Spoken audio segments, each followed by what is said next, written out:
Hello, everybody, and welcome back to Misquoting Jesus. This week, we are talking about the Apostle Paul, a central figure in early Christianity, and someone who features strongly in the New Testament, both because he wrote a good part of it, but also as a character in the Acts of the Apostles. The question at hand today is whether the Paul of Acts is the same man as the Paul of Epistles. Does the writer of Acts change Paul's character, teachings, and events he experienced, and why? Stay tuned for that and so much more. Welcome to Misquoting Jesus with Bart Ehrman, the only show where a 6-time New York Times best-selling author and world-renowned Bible scholar uncovers the many fascinating, little-known facts about the New Testament, the historical Jesus, and the rise of Christianity. I'm your host, Megan Lewis. Let's begin.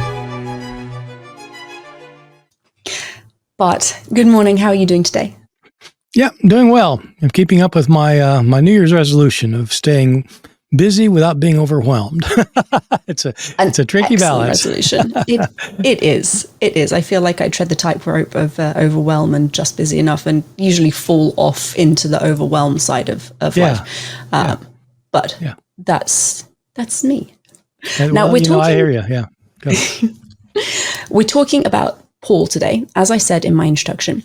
Why do you think it's important to talk about the different natures of Paul that are depicted in Acts and through the epistles? Well, it kind of depends what matters to people. To people who are interested in either the Bible or early Christianity, it turns out to be a fairly crucial question because, as you were saying, Paul's extremely important. For Christianity, how big can he be? We've got, of the 27 books of the New Testament, 13 claim to be written by him. Most of the missionary work we know about spreading Christianity throughout the Roman world that we know of early on was his work. He's the major theologian of early Christianity and of Christianity for all time. And so naturally, we'd like to know something about him. He's next to Jesus. He's the most important person in the history of Christianity. But our only sources of information are the few letters that he wrote. And, it's kind of hard to know much about somebody's life just by reading a few of their letters and the book of Acts, which gives a narrative description. And so a key question among scholars has long been, well, are these descriptions in Acts of what Paul said and did, are they accurate or not? Because if they are, then we know a good bit about this person. And if they're not, then what? Then what do we really know about him? What role does Paul play in the book of Acts? Well, he plays a major role. The book of Acts, roughly, it can be divided up in different ways, but one of the ways is to think about like who the main characters are. And the book of Acts is 28 chapters long, and in the first 12 chapters, the major figure is Peter, the Apostle Peter, with a couple of the other disciples sometimes, like the Apostle John. But the rest of the book, from chapters 13 through 28, are almost entirely about Paul. He actually converts before that. He converts in chapter 9, and then he takes over 2/3 of the narrative. And so he's a major figure in this book, and obviously he's the hero, the author. Would the writer of Acts have had access to the epistles of Paul? Now that's a much debated question. The normal assumption among general readers is, well, of course he did. People tend to think that this author was a companion of Paul, who traveled with him because of a few passages in the book of Acts where he talks about himself as being with Paul. And so they assume, okay, so he was with Paul. And if he was with Paul, he must have read his letters. And it's usually thought that Acts was written after most of these letters were written. And so, of course, he read the letters. And so that's kind of a natural assumption. And it's an assumption that is shared by a number of scholars. But a number of other scholars, including me, do not think that the author of Acts had access to Paul's letters, or if he did, he shows no evidence of it. He actually never mentions Paul writing letters, first of all. Second of all, he doesn't quote from any of the letters. Third, many of the things that Acts himself says, what the book of Acts says, many of the things he says run contrary to what Paul himself says in these letters we have. So those are three reasons for doubting it, but there's a complicating factor, which is that Paul, we have 7 letters that we're pretty sure he wrote, but he must have written hundreds and hundreds of letters. And so if you ask, did the author of Acts know Paul's letters? Well, maybe he knew other ones, but it doesn't show much evidence of knowing these. If he did not have access to the letters, do we know what other sources he may have had for Paul's theology, teachings, the events he experienced? We don't have solid information. There's good reasons for thinking that the author of Acts had access to a variety of sources of information for Paul. One reason for thinking that is because sometimes he'll tell the same event connected with Paul a couple of times. The most famous one is Paul converts, as I said, in chapter 9, and Luke narrates what happens at that event. In chapter 22, Paul is standing on trial, and Luke narrates. I'm going to keep calling him Luke, even though we don't know who it was. Luke narrates while Paul describes his own conversion. And in chapter 26, Luke again describes Paul describing his conversion. So we have these three narrative accounts of Paul's conversion, and there are contradictions between them. They seem to be flat out contradictions about who saw what when and what they're instructed to do and whether they did it. And it's just like contradictions, not just like add-ons. And so one solution to that is that the author had heard various accounts that had many things very, very much similar, but details different. Because it doesn't make as much sense that he would just like willy-nilly contradict himself. Maybe he did, but so that's a suggestion possibly that he had sources of information. Another possibility that there are some passages that look like they maybe don't fit in with the others, so maybe they came from a different source. Why would the author include different accounts of the same action that contradict each other in a single work? That seems a little counterintuitive. It certainly does. And the reason it seems counterintuitive to most of us is because most of us have probably never read student papers before. Or PhD dissertations by people who are like 10 years beyond Luke in terms of education. And people do this all the time, and people don't realize that. But I mean, look, you can you can just listen to a presidential debate, and within 30 seconds, you'll have somebody contradict themselves, and you think, why did he do that? Well, he probably wasn't paying attention. I don't know. He had some reason for doing it. And so authors do that. And so it is possible that somebody contradicts themselves, and it happens frequently, even today. Today, it seems implausible today because we have ways of checking things like that. And we have, if you write a book, you've got a copy editor and you've got a general editor and you've got you've got people reading over this and you have readers for it. And the thing passes by 100 eyes before it gets published. And even then you find contradictions. And so it's not, it seems implausible, but it's actually not. That he could tell the story, forgot exactly how he told it before, and then changed a few details. What are some of the important theological points that Paul makes in the book of Acts, or maybe some of the main ways that he's characterized as a person? So I'll start with his characterization as a person, because it's like with most things in Acts, there are broad similarities with what Paul says, but when you dig deeper, you realize, wait a second, that is really quite different. And so I'll just give you one example of that. Paul, of course, himself, in his letters, talks about being born and raised Jewish and being a very zealous follower of the Jewish law before he became a follower of Jesus. And when he goes on his mission field, he tells us that when he's with Gentiles, he lives the life of a Gentile, and when he's with Jews, he follows the life of a Jew. And he says this in 1 Corinthians: with Jews I'm a Jew, Gentiles I'm a Gentile. And so he realized that his salvation that came through the death of Christ freed him up from having to keep the law if it was convenient not to. When you read the book of Acts, you don't get that view at all. In the book of Acts, Paul is stalwart. He never breaks the law. and he insists on not breaking the law. People accuse him of breaking the law, but in fact, he never does. And it becomes a major theme because he ends up being arrested in Jerusalem. The last part of Acts is about him being thrown in jail and serving out long jail sentences and defending himself. And so his going to jail is a big deal, but it surrounds the fact that people were accusing him of breaking the law. And Acts goes out of its way to show that Paul never did. Well, Paul himself said he did. And so, but so Acts is molding his character in a way that is trying to defend Paul against charges against him. Do we see theological disparities in Acts? I think we do. I think rather serious ones.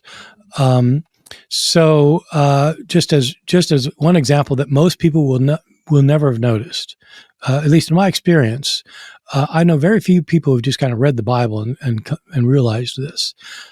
Paul preaches a number of sermons in the book of Acts to convert people. And he's massively successful converting people based on his message of Jesus.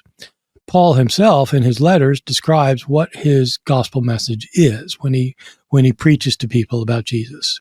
And so you can compare what Paul says is his central message in his own letters with what Luke portrays his central message to be in his sermons to convert people. And the very striking thing is that Paul in his letters is emphatic that the reason Jesus' death brings salvation is because it pays the price of sins. It's an atonement for sins. Jesus' death is what reconciles God to people, and that it's an atoning sacrifice. It's like a sacrifice for sins paid by someone else. That's Paul's emphasis that you see, for example, very clearly in Romans chapter 3.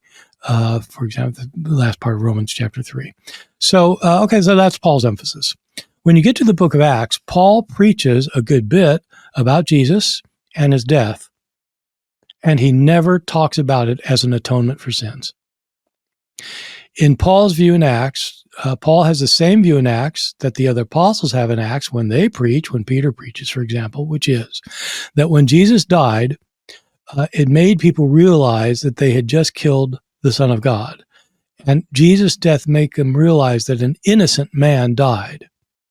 And that makes them feel guilty before God, and it forces them to repent of their own sins because they realize how guilty they are before God by the fact that something horrible had happened to the Son of God. It makes them become introspective and realize they've sinned. So the way it works in Acts is Jesus' death brings salvation because it makes people realize they're sinful and they repent of their sins and God forgives them. It's not because Jesus' death atones for their sins.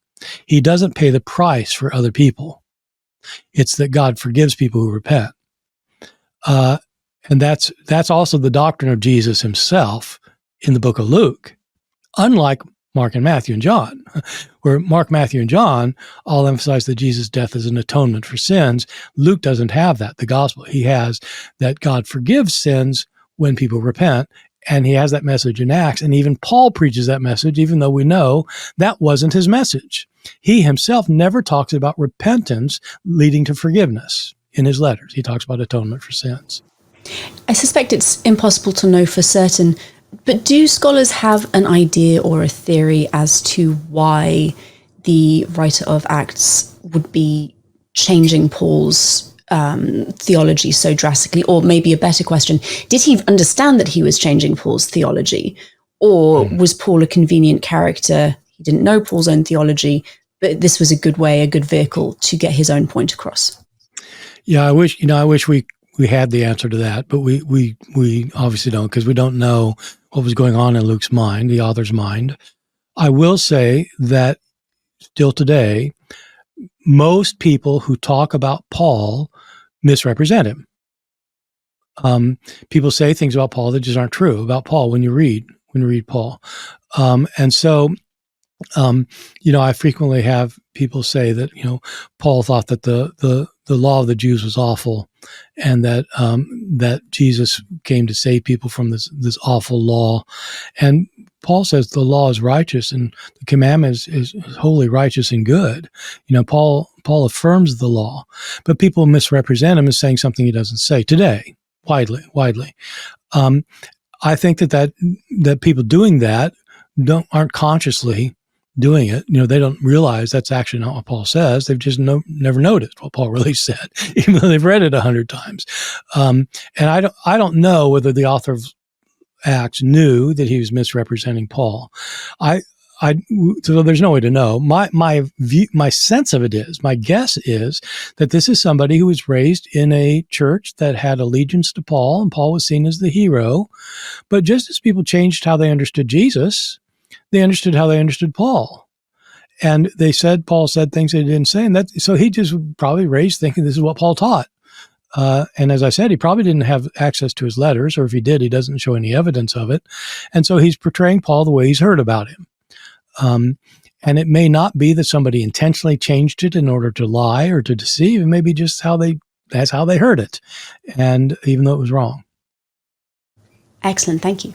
We are going to take a very brief break. We'll be right back to look at if there are differences in what Paul does, the actions that occur, and why that might be. Were the early Christian apostles as unified as they seemed? What if Peter and Paul, the two towering figures of early Christianity, were actually bitter rivals? The truth might surprise you. In the free course, Did Peter Hate Paul?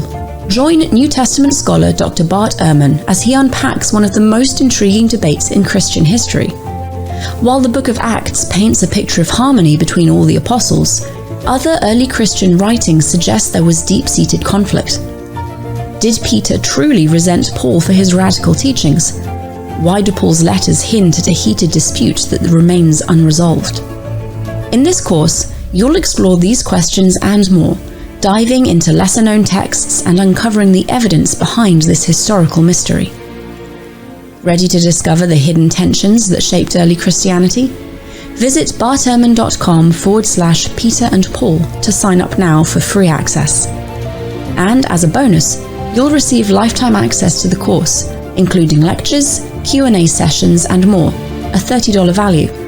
Again, simply visit barterman.com/Peter and Paul, and it's yours at no charge. So we've spoken a little bit about the things that Paul says, some of the theological disparities between Acts and what Paul writes in his own letters. How about events? Are there differences in what Paul says or experiences maybe in Acts when you compare to the epistles? Yeah, again, there are. And again, it's a similar sort of thing where the broad picture sounds pretty similar. But when you start getting down into it, you'll find detailed differences, like lots of little detailed differences. You know, why? Wow, that's interesting. But then, in addition to that, you actually get some big differences. And so, the detailed differences are things like in the book of Acts, when Paul goes to Athens, he absolutely says he went by himself and Timothy did not go with him. It says that quite clearly. Timothy did not go with him. When you read 1 Thessalonians chapter 3, verse 1, it's clear that Timothy did go with Paul when he went. And so, okay, so that's, who cares? It's a tiny thing, but it is a thing. But there are big things. The one that's always struck me as being particularly significant, it has to do with Paul's conversion. Paul himself doesn't say a lot of things that you get in Acts that people are familiar with. And one of them is that Paul was on the road to Damascus when he was blinded by the light and he saw Jesus. So that's the account in Acts, that Paul's going to Damascus to persecute Christians, drag them off to jail for being Christian, and then and he sees the light, and he's blinded by the light, and Jesus appears to him, and so on. And in Acts, we're told that what happened then is once he's blinded by the light, he confers with a Christian in Damascus, Ananias, And when he leaves Ananias, who leaves Damascus, he goes straight to Jerusalem to talk to the apostles. And so he goes to Jerusalem because the disciples are there, Peter, James, and John, and those people are there. So he goes there to consult with them. And so that's how it starts. That's in Acts chapter 9. Paul tells of this event of his becoming a follower of Jesus. And he agrees, he says the things that Acts did, which that he was a persecutor of Christians and that he was opposed to Christianity and that he had a revelation of Jesus. But according to Galatians, Paul indicates, he says that that God revealed his son to him, which is usually taken to mean that Christ appeared to him, because elsewhere in 1 Corinthians he said he saw Jesus. So he sees Jesus, but he says, I did not confer with flesh and blood when that happened. Well, Acts says he immediately went and talked to Ananias. So Paul says, no, I did not. I didn't talk to anybody. And then he says, and I did not go up to Jerusalem to consult with the apostles. 3 years later, it's like, wait. He says, actually, when Paul says that, he says, before God, I'm telling you the truth. So Paul swears to God that he didn't talk to anybody and did not go to Jerusalem, and that he was gone for 3 years. When you read the book of Acts, it's not the way at all. The first thing he does after he converts is he consults with somebody, and then he makes a beeline to Jerusalem. The reason this matters is because people in Paul's day were saying that he got his message from Jesus' own apostles, but he changed it. He altered their message into his gospel about how Gentiles don't have to keep the law. And Paul is emphatic that didn't happen. So you could say, well, maybe Paul's lying about it because he says, I swear to God, I'm not lying, but maybe he's lying about it. That would explain it. I think the easier solution is that Acts, written decades later, just got the story messed up. But it's a rather important point. Did Paul get his message from Jesus, or to think he got his message from Jesus, or did he pick it up from the apostles and then change it? Does the version in Acts have any ramifications for the message that Luke is trying to present in the book of Acts, or is it just a straight up mistake? No, it's hugely important for Acts. One of the themes of Acts that we haven't talked about much is that the early Christian church was completely unified on every major point, that the leaders of the church all got along, that they all agreed, that there was no friction between Peter and Paul and James and Barnabas, and so there are incidents where things look like they could break open in Acts, but they get healed over very quickly. And there are people outside the apostolic band who call themselves Christian, who cause problems. But in every case, God works through the apostles to bring unity to the church, and there's no conflict. Part of that is that Paul went and consulted with the apostles right away. They agreed. He went on his mission. He came back after his first missionary journey. He came back. They had a conference in Jerusalem where Peter and James and all the others themselves indicate that what Paul's preaching is absolutely right and true, and we support it completely. When you read Paul, that is not the idea you get at all. Peter and Paul have a major knockdown, drag-out argument in Antioch, where Paul accuses Peter publicly of being a flat-out hypocrite and yells at him. And Paul, interestingly, records the argument, which is about Paul's mission to Gentiles. Paul reports the argument and doesn't report the outcome. He doesn't say, yeah, and all those people in Antioch, they agreed with me, and then Peter repented, and so he doesn't say anything like that. He ends with what he told Peter, calling him a hypocrite, and that's the end of the story. And you wonder, well, what happened then? And who did people side with? It's not that Paul says that Peter and James and the others disagreed with his basic idea that Gentiles could follow Jesus without becoming Jewish. Paul indicates that he in fact convinced them of that, although he suggests he kind of had to twist their arm about it. But Peter and Paul disagreed with the implications of that, which were rather severe, because Peter insisted that Jews should keep their Jewishness, and that means they could not eat meals with Gentiles, which means they couldn't have like fellowship together. They couldn't even have a Lord's Supper together. And that's what drove Paul crazy. When you get to Acts later, it's not like that at all. They're all buddy, chummy. There's no split at all. And so it looks like Luke is trying to cover over a lot of the disharmony in the early church.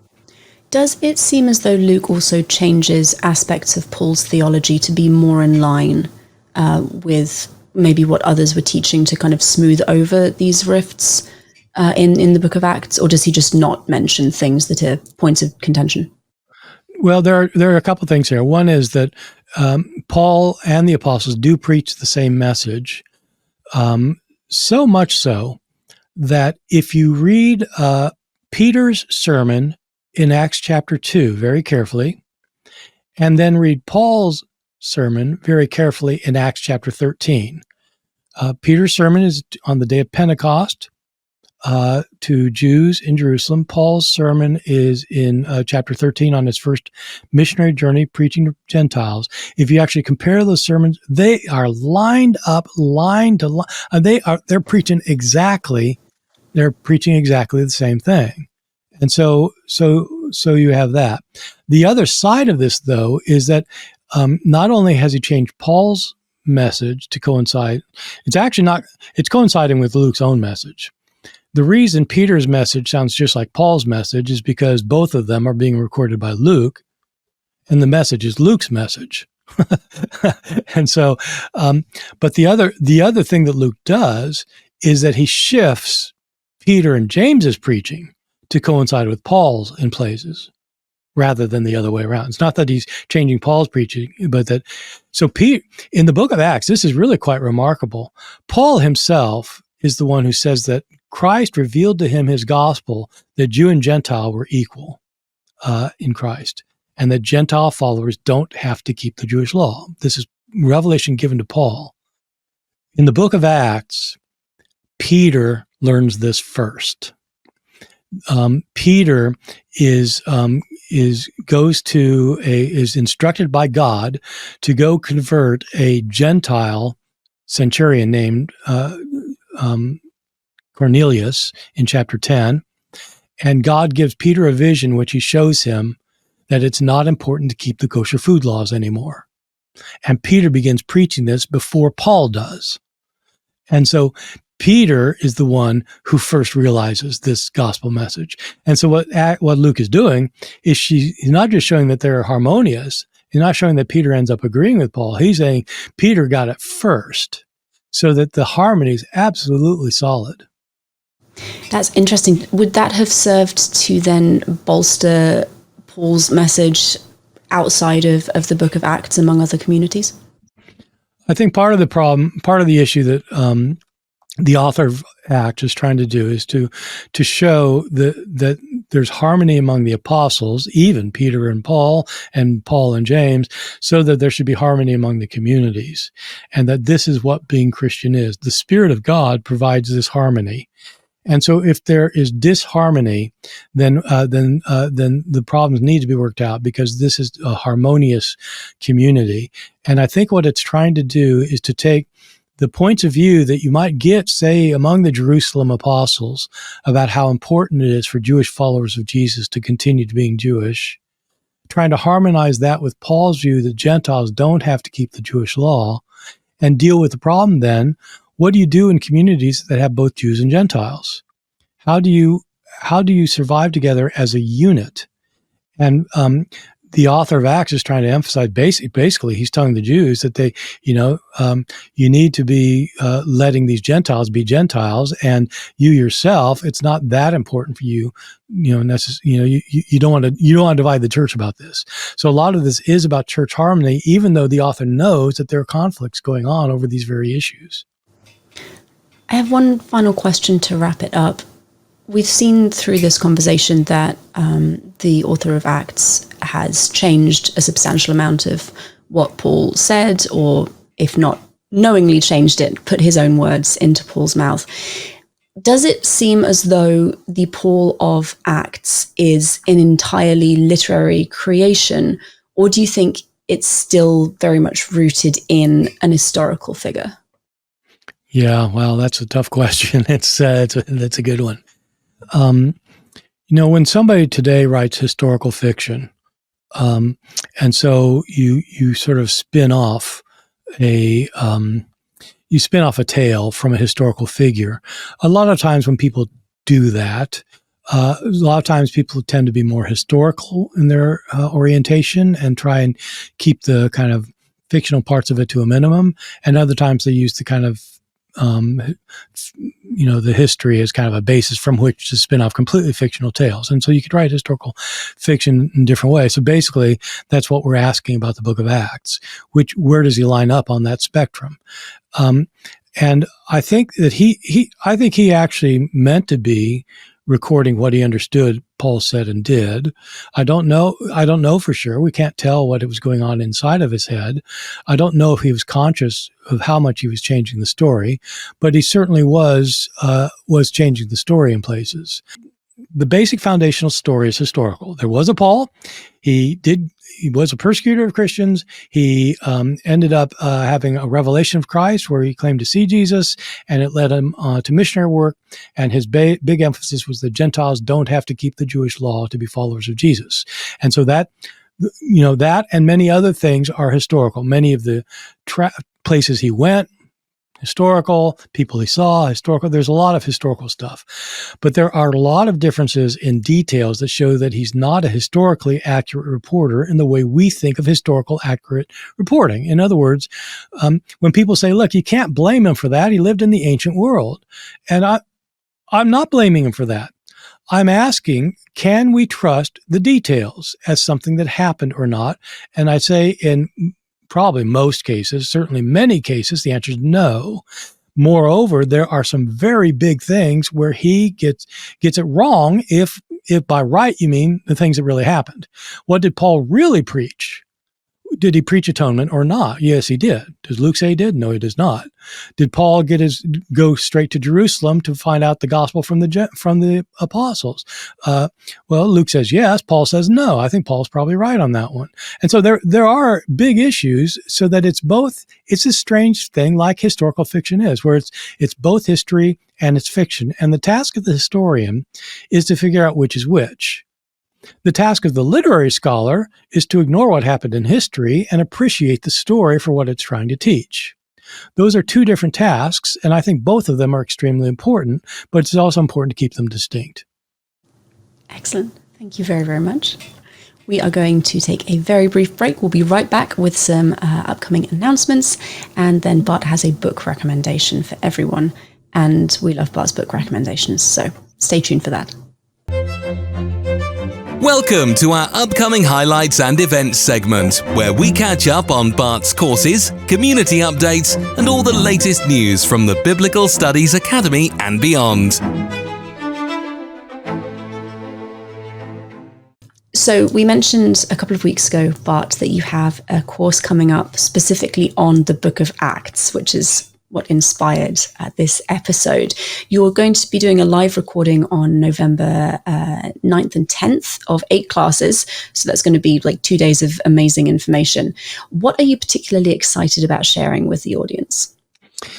Well, I've been thinking about this because I thought 8 lectures. Okay, that'll be great. Then I thought, man, you're just going to be scratching the surface. It's like, so the things you and I have been doing have been great because they're getting the big issues out there. But man, we're kind of scratching the scratches of the surface with this. And for that, I was thinking, man, I need to do a full semester course. And I remembered actually when I was in graduate school, one of my first graduate school courses was an entire semester on the Book of Acts, and we got beneath the surface, but not that much. I mean, it's like there's so much to talk about what this author is trying to accomplish, why it's important. He writes the first history of Christianity, and it's the only history of Christianity really we have for another 200 years, and so it's important both for seeing how he understood how Christianity spread, but also looking at the historical issues. How right is he? And so this 8 lecture course, I'll be dealing with all sorts of aspects of that. Probably have a talk about who actually wrote this thing and what we know about him and when was he writing. Turns out there are debates about that we didn't get into here. Did he there are a lot of scholars who think that he was not writing until the 120s. In other words, 60 years after Paul was dead. And, conservative scholars say, oh, no, he was writing in the 50s or something around the year 60. And so there's these disputes. So we have to deal with all of these things. And I'm really looking forward to it because there's so much in this book of Acts that is very fruitful to talk about, that I think will be a very, very exciting course. I think it'll be wonderful. And we definitely try our best with the podcast, but really 30 minutes is not, it's not a lot of time to get into some of the more complex information and theories and historical nuances that exist with these kinds of topics of study. But the complicated thing, you can't get deep in the weeds until you kind of approach the pool, and you just and so I think the questions you're asking are just spot on because it gets us to what's going to explode into even more interesting issues, but you can't get to those more interesting ones until you get these basic ones down. Absolutely. Now, if people are interested, you can go to bartehrman.com/Acts course. The cost for the class is $59.95. Again, you can get the discount using the code MJPodcast. Or, and we mentioned this a couple of weeks ago, the Acts course is also included for free inside of the new Biblical Scholars Academy community. $39.95 gives you access to all of the courses within the BSA community. That includes the Acts course and Mark Goodacre's Synoptics course. There'll be obviously more things being released in the coming months and years. And if that is interesting, but you're not entirely sure if you want to take the plunge and commit, you can also sign up for a free 14-day trial membership. If you go to bartehrman.com/BSA, that kind of lets you have a taste, work out if this is something that you're going to find useful and interesting without really committing to that monthly payment. So highly recommend you take a look at that. And if you don't feel like joining a whole community of like-minded people interested in Bible scholarship, I mean, that's your choice. But you can also attend the Acts course just as a standalone thing. So take a look at that. Let us know what you all think. And we have a book recommendation. Seeking to expand your knowledge of biblical studies? In this segment, Bart shares influential works shaping biblical scholarship. It's time for Bart's Books. Bart, what book are you recommending for us today? I often get asked about reference books for people, and it occurred to me one of the things I really should stress with people is the importance of getting really solid reference books for if you're interested in anything connected with the Bible or early Christianity. And there's this major 6-volume work called the Anchor Bible Dictionary. It's a little bit dated now in the sense that it came out in 1992. And so it's older now, but it is the best thing going for anything having to do with the Bible. You can look up any article on just about anything, and you're going to find a reasonable size article with bibliography written by a world expert. And so for the book of Acts, for example, you just look at Acts, the book of Acts, and you'll find this long article that describes all the themes, the connections with Luke, the possible date, the possible author, and it'll just give you all that in one place. And you look up, and you can look up Paul, and there'll be multiple articles on various aspects of Paul. But you can also, you look up Apollo, or you look up some minor figure in the book of Acts. You say, wow, what is that? And Simon Magus, and you look that up and you have an article on it. And so this, even though it's old, and so there may be scholarships developing since then, but I still turn to it. If I want to look up something like Caesarea, I think, oh, now let me remember, I'm wondering something about Caesarea. I look it up. Okay. Yeah, there's information. And so it's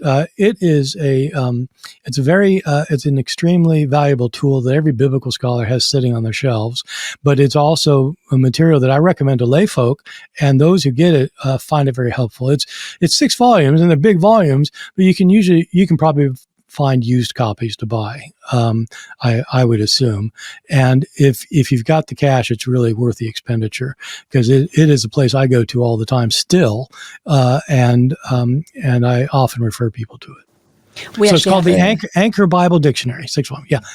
I'm just going to say we have a set sitting on our bookshelves downstairs, and I think we pieced it together from like eBay and A Books, and you can do it. You can find used copies that are in fantastic condition because it's a reference book. It's not going to be put in someone's book bag and like hauled to and from a university campus. But no, it's a fantastic resource, and like you, it's what Josh will often turn to first when he's writing a new book or article or video script or something similar. Fantastic reference. Well, research. it also has stuff on ancient Near East. It has stuff on Assyriology in it, and it has stuff on, not as extensive as biblical stuff, but it has some stuff anyway, and and early Judaism. And so, it's worth checking out. It is. Thank you so much for that recommendation. Everyone, if you're interested, I would suggest you go and take a look and see what you can find on the wonderful thing that is the internet. Now, Bart, before we finish up for the day, could you just remind everyone what we've been talking about? Well, we've been talking about the portrayal of Paul in the book of Acts.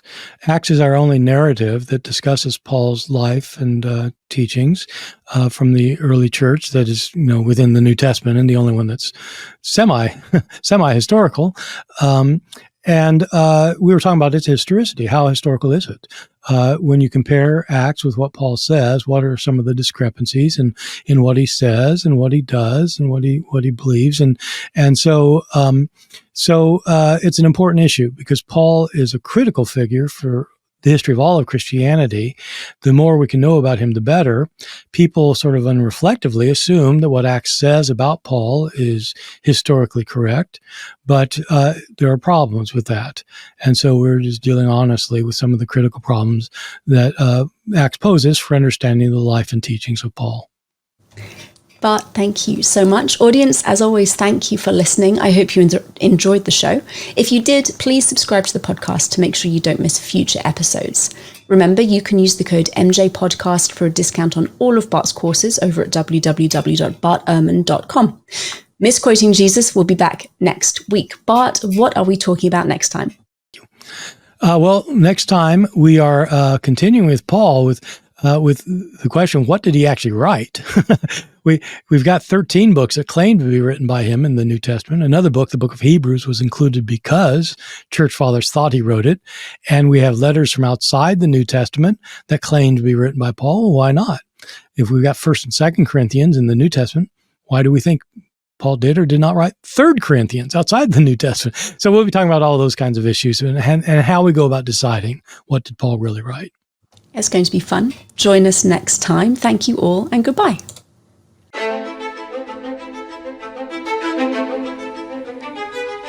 This has been an episode of Misquoting Jesus with Bart Ehrman. We'll be back with a new episode next Tuesday, so please be sure to subscribe to our show for free on your favorite podcast listening app or on Bart Ehrman's YouTube channel so you don't miss out.